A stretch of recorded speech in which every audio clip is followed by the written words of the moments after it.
The U.S. Special Forces have conducted an unprecedented operation to rescue the missing U.S. pilot in Iran.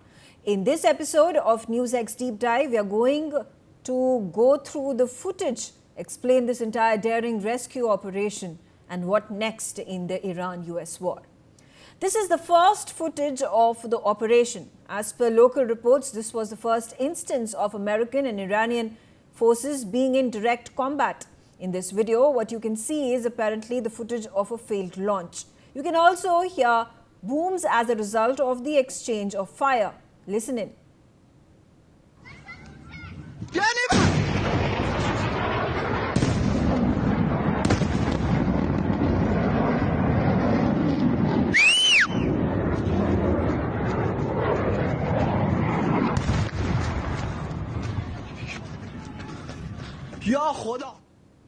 There's yet another video of Iranian troops mobilizing late into the night to engage U.S. Special Forces in the Rig Mountains. These videos circulating on social media meant that both sides were preparing for a night of heavy combat.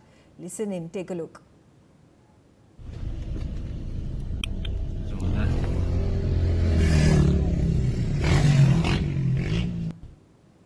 On Friday, the Iranian state media released footage of a U.S. F-15E jet being shot down.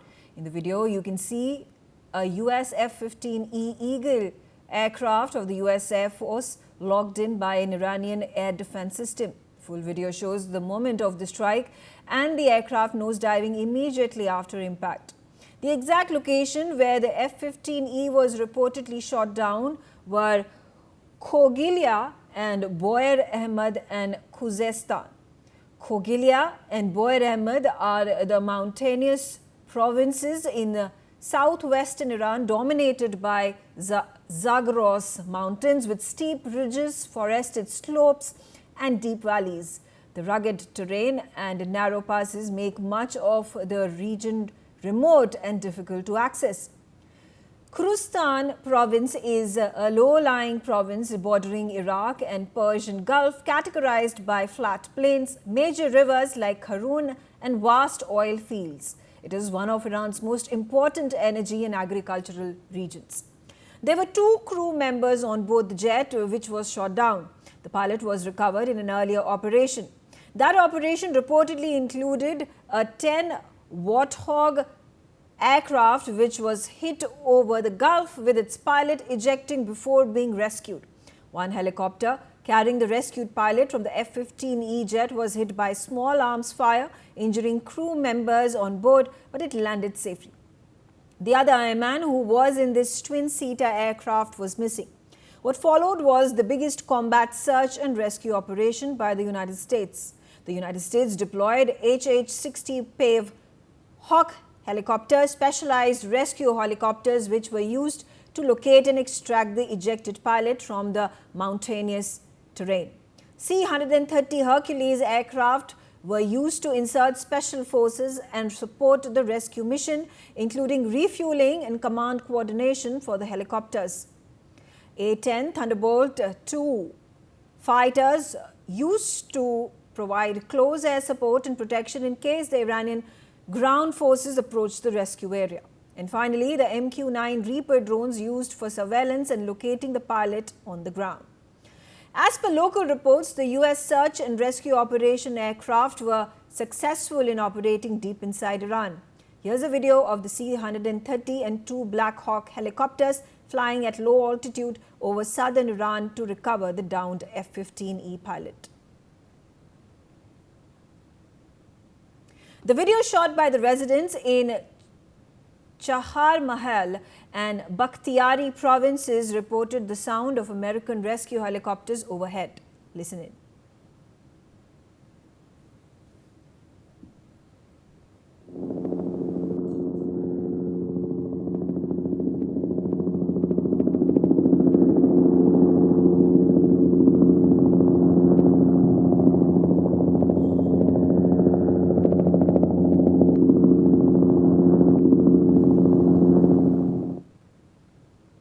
Iran attempted to stop American rescue helicopters by all means possible.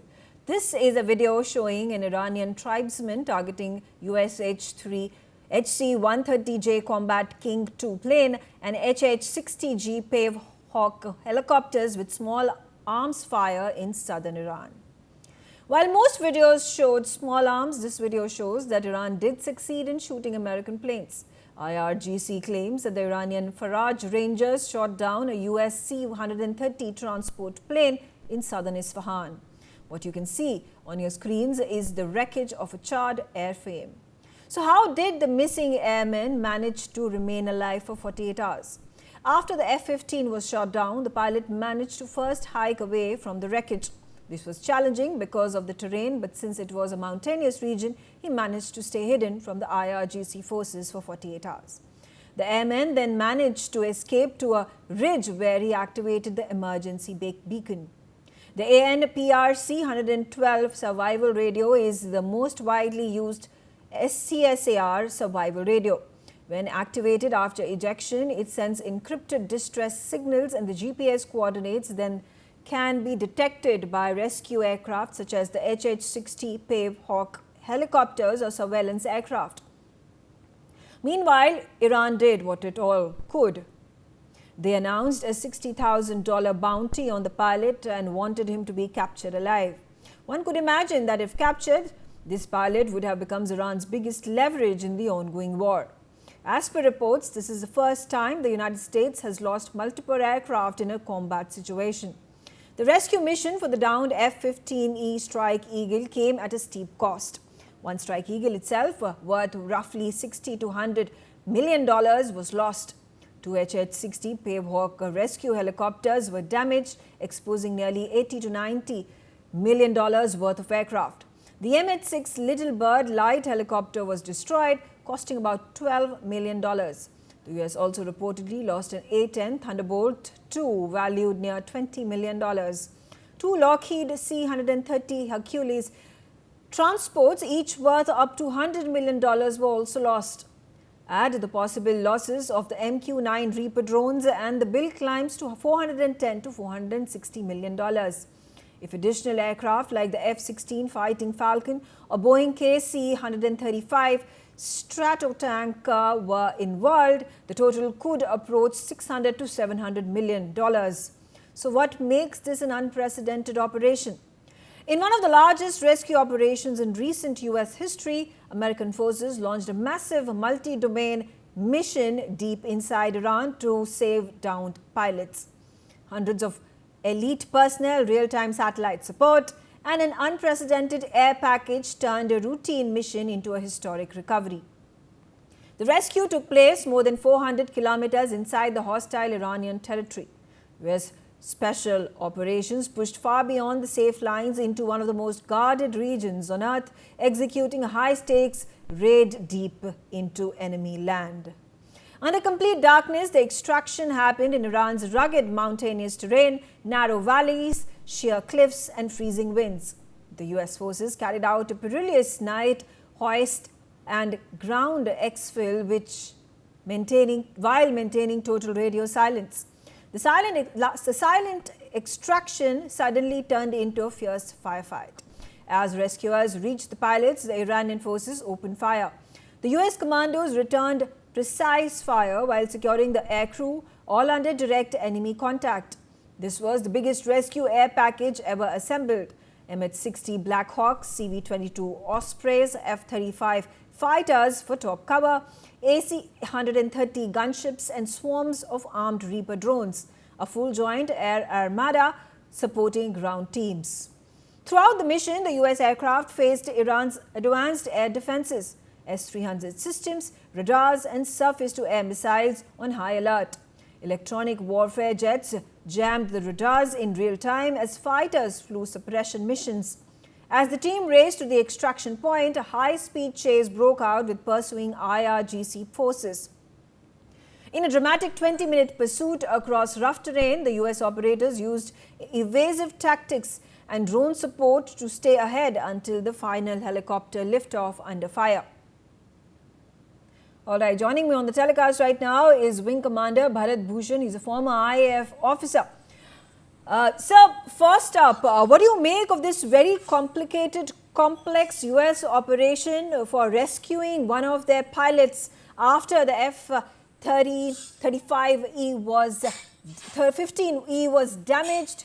There's one pilot that had already been evacuated, extracted. The second one continued the struggle, the ordeal for 2 days, Friday onwards, up until yesterday night when that rescue operation was successful. Good evening, Megha. The survival techniques are taught to all aircrew by all air forces to be able to escape after you are shot down. So what the pilot did was only following the training that was given to him, how to survive till the rescuers find him. And in this case, with overwhelming technical inputs and resources that US had, it was possible for them to go through, and particularly when you find that the radar cover that was not there, and the amount of resources the Americans have, it was not so difficult for them to find that pilot, considering that proper training had been given, he was properly equipped, and today with all the satellite communication and pinpointing accuracy, Right. it is something that it was a prestigious issue for the US to extract their pilot. Because once the pilot was captured and put it on TV, it would have been highly embarrassing for the United States and personally for President Trump to find that American airman or pilot had been captured alive, and he would probably be reciting something that has been dictated by the Iranian captors.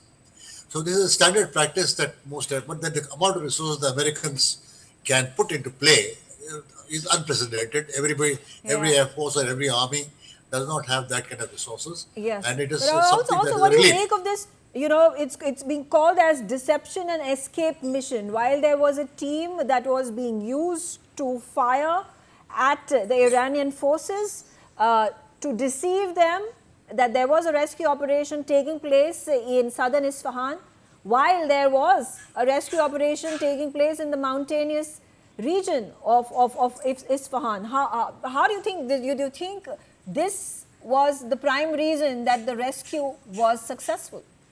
Yes, because you see, deception, misinformation, all that has been going on not today, from generations of warfare, where people have deceived you. For example, if you go to Second World War, the Normandy landing, where the Allied forces landed, was what was made to look like nobody's interested in that, and they're going to actually land it somewhere else. So the entire communication that was sent across through the Allied forces and for the Germans to listen was not Normandy was not the target.